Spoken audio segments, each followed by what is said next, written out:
चौदश में शिव, सौदक में शिव, कल कल में शिव, पल पल में शिव। ओ नमः शिवाय। घुंघरू में शिव, डमरू में शिव, डम डम में शिव, सरगम में शिव।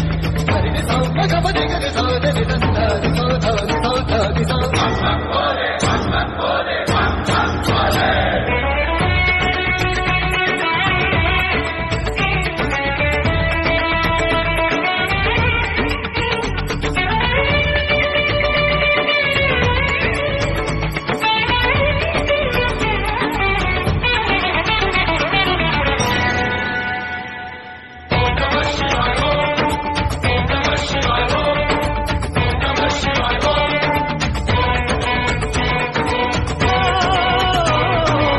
शिव की शक्ति